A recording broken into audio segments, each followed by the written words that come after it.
Ya teman-teman, kembali lagi sama saya dan di sini saya kedatangan suatu RAM terbaru dari mereknya Kio yang ada di sini. Ini yang berwarna putih ya. Karena dia itu ada dua tipe warna, putih dan juga hitam, tapi di sini warna putih semua yang dikirimi. Tapi gak masalah, sama aja dari segi performanya. Tapi yang intinya, ini adalah salah satu RAM yang termurah juga di harga 500.000. Untuk yang berwarna hitam di 499, kalau yang berwarna putih di 509 atau dibulatkan di 510.000. Terbilang ini terjangkau daripada di brand-brand yang lainnya, meskipun ada yang lebih murah sih, tapi nggak masalah. Ini lebih bagus dari segi heatsink dan juga penampilannya juga yang ada di sini. Tipenya adalah Kio Stygian 16GB 2x8GB di kecepatan 3200 MHz.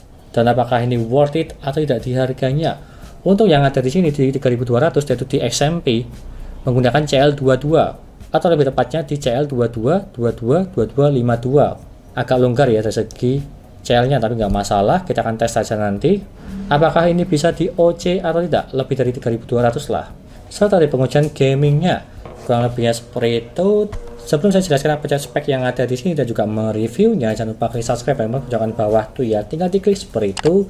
Lanjut, yang pertama dari segi packagingnya itu polosan biasa sama seperti di brand pada umumnya yang harga murah di bawah 500.000, cuma low spec-kan aja seperti contoh yang ada di sini. Tapi ini ya terbilang jelek lah, lebih bagus dikasih box. Dan juga di sini stikernya bagus sih, Kio Stygian.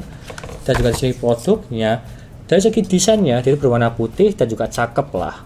Di bagian atas ada rongga-rongganya dan juga ini terbilang agak berat sedikit untuk RAM-nya. Dan juga ada corak-corak di bagian sini, samping-samping atau depan-depannya sini, dan juga ada tulisan Kio di bagian samping sini. Bisa dibilang ini menarik kalau misalnya merakit PC bertemakan full putih, ini bisa dipakai meskipun nggak ada LED-nya. Kalau tipe lain yang ada LED-nya juga ada sih untuk mereknya Kio, tapi yang serinya lain ya, bukan yang Stygian. Dan juga untuk pengujiannya saya tuh menggunakan komponen yang ada di sini. Prosesornya Core i5 Gen 12 12400F dan juga menggunakan Mobo MSI Max Mortar B660M menggunakan RAM Kio Stygian yang ada di sini yang saya pakai, dan juga menggunakan GPU Genworth RTX 2060 serta SSD TIM EX2 serta Deepcool PK550D untuk pengujiannya. Dan juga untuk pengujiannya saya mengambil sampel 3 yang dimana di default, SMP dan juga memory triad dari mobilnya MSI. Yang pertama defaultnya dia itu di 2400 di CL17, kalau yang kedua di XMP dia itu di 3200 CL16. Saya ubah ya, meskipun di sini 22 tapi saya ubah di CL16 itu bisa 3200. Lalu yang ketiga di memory triad di 3600 di CL22 dan dia itu masih sanggup.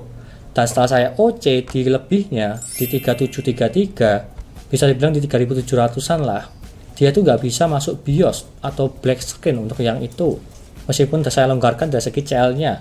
Dan juga di 3800 juga sama, dia malah nge-restart lalu nge-reset lah kalau yang 3800. Tapi kalau yang 3700 jadi tidak bisa masuk ke BIOS maupun desktop black screen.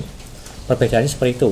Jadi kesimpulan dari saya cuma bisa maksimal di 3600, itu pun harus dilonggarkan CL-nya. Tapi tiap orang beda-beda ya untuk pengoce-nya, ada yang bisa lebih, ada yang tidak. Tapi kalau saya kan sebagai pemula biasa ya cuma bisa di 3600, itu pun di 1,4 volt ya dari segi voltasenya. Nggak usah berlama-lama, lanjut ke reviewnya. Yang pertama di Genobench R15. Untuk yang ini di tes OpenGL, untuk yang default mendapatkan di 231 fps, kalau yang XMP mendapatkan di 240 fps, sedangkan yang memory triad mendapatkan di 241 fps.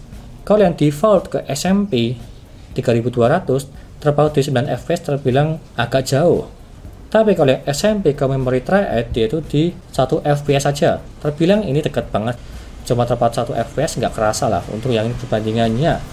Dan lanjut ke tes gamingnya. Yang pertama di RDR2. Yang pertama untuk yang ini default di 78 fps, untuk yang SMP di 79 fps. Kalau yang memory triad dia itu malah close game ya, nggak bisa selesai dari segi benchmarknya.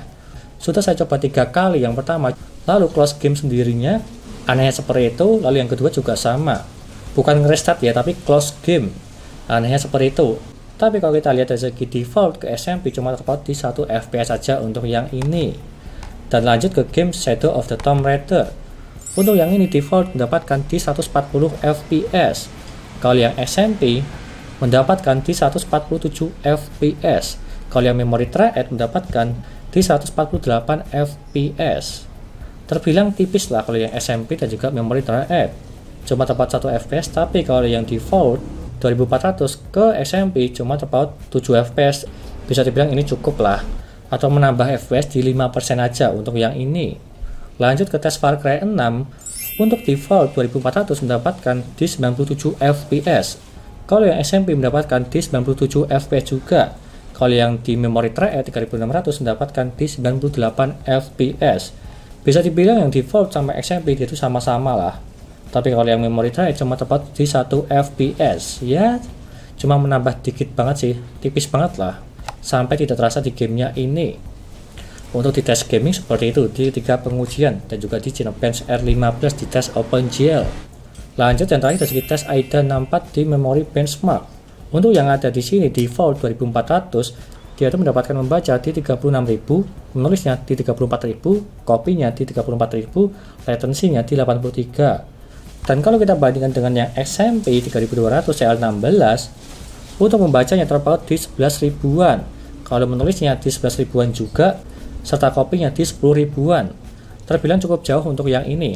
Serta latensinya terpaut hampir di 10 untuk yang default dan juga SMP. Dan kalau kita bandingkan yang SMP 3200 dengan memory thread di 3600 CL22, untuk yang membacanya terpaut di 5 ribuan, menulisnya di 4 ribuan, serta kopinya di 5 ribuan. Serta latensinya terpaut di 4-an untuk yang ini. Dan seperti ini perbandingan dari segi memory benchmark di AIDA 64. Kurang lebihnya seperti itu, dan kesimpulannya untuk yang ada di sini salah satu harga termurah di 500.000. Apakah ini bagus atau tidak? Terbilang ini bagus, yang dimana bisa diojek di 3.600 maupun lebih tergantung kaliannya bisa atau tidak. Kalau enggak ya tinggal sesuaikan aja dari segi CL yang saya kasih di pengujian tadi. Dia itu bisa stabil untuk yang 3.600, meskipun di game RDR2 dia itu tidak bisa ya, atau close game lah, tapi di game yang lainnya dia itu bisa untuk rata-ratanya. Serta RAM ini juga salah satu yang termurah di 3200 kecepatannya, apalagi ini berwarna putih ya, sangat cocok sekali untuk merakit PC berwarna tema kan full putih semua. Meskipun tanpa RGB dan juga low budget, ini sangat rekomen. Meskipun dari segi packagingnya dia itu biasa, nggak masalah sih, yang penting dari segi fungsinya dia itu normal, garansinya dia itu lifetime, one to one replace lah. Kalau semisal rusak tinggal ganti baru, tidak diservis ya untuk RAM. Kebanyakan RAM memang lifetime lah dari segi garansinya, jadi aman untuk yang ini. Mereknya Kyo Stygian. Dan jika kalian berminat untuk ini RAM-nya, RAM Kyo Stygian, silahkan beli aja, linknya ada di deskripsi untuk yang ini di harga 500 ribuan, atau lebih tepatnya di 500.000 sih untuk yang berwarna hitam.